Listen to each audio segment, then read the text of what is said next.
Hi, boys and girls. Today I'm going to continue reading from our story, The Boxcar Children, and the author of the story is Gertrude Chandler Warner, and we are in the first book of the series. The chapter I'm going to read today is chapter 9, which is Fun in the Cherry Orchard. An orchard is where you grow lots of trees of the same thing.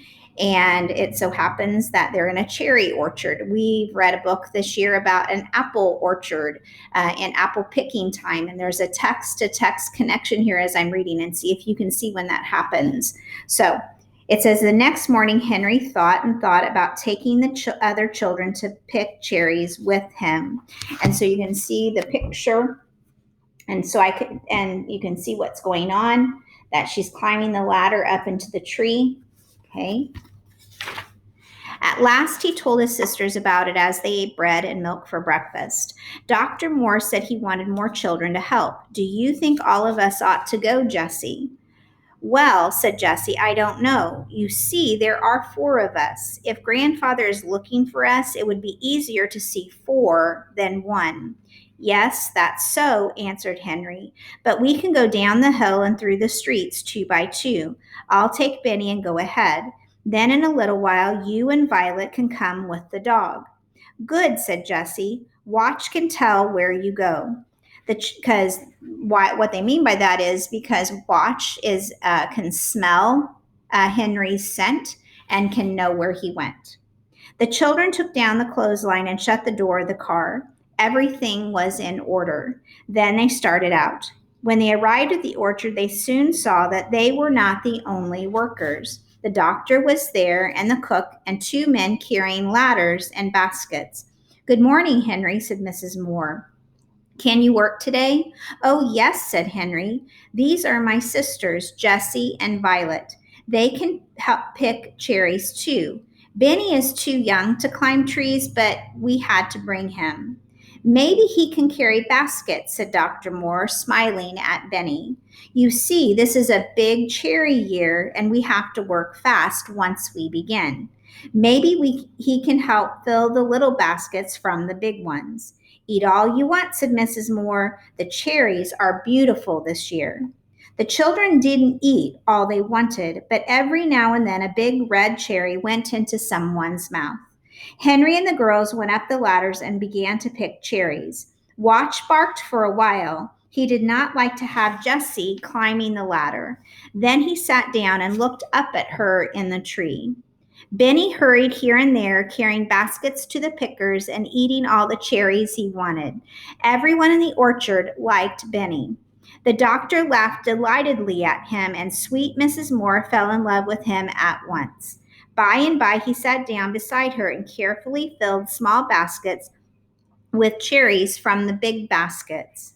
The men laughed at the funny things Benny said, and Watch barked happily. By and by, the doctor left the orchard to make some calls. At last, Mrs. Moore said, I never had such happy cherry pickers before. You are having such a good time out here that I don't want to go in the house, she smiled.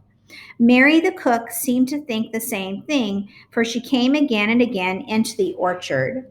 After a while, the cook went in to get dinner, but the children still picked cherries. At noon, Dr. Moore came home.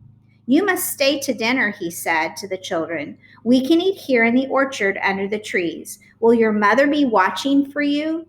When he asked this, he looked at Henry in a queer way. It's a weird way.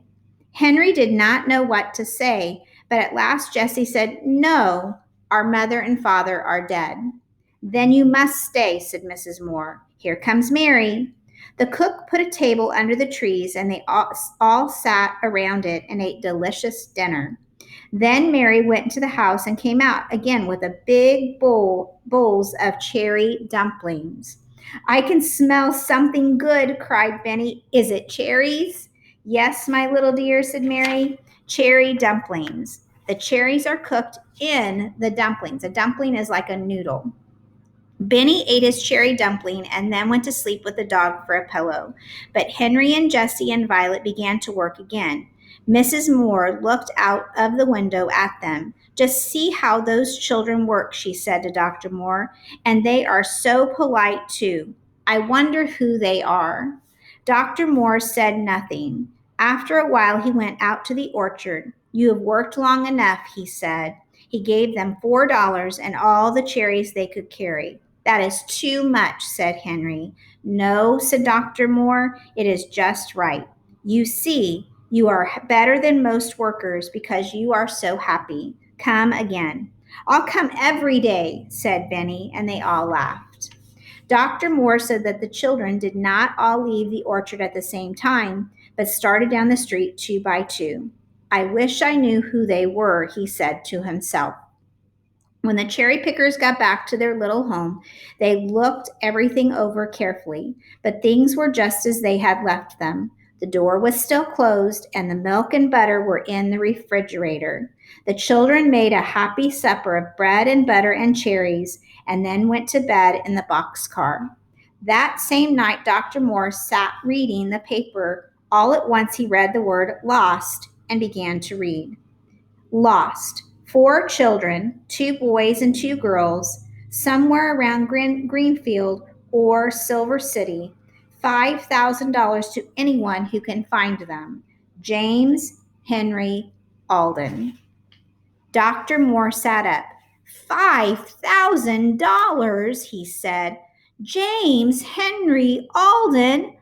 Oh my! Oh my! He sat still for a long time, thinking and laughing to himself. The 4 children are living in a boxcar, but I shall not tell Mr. Alden that they are his children, he said, grandchildren, he said. That's the end of chapter 9.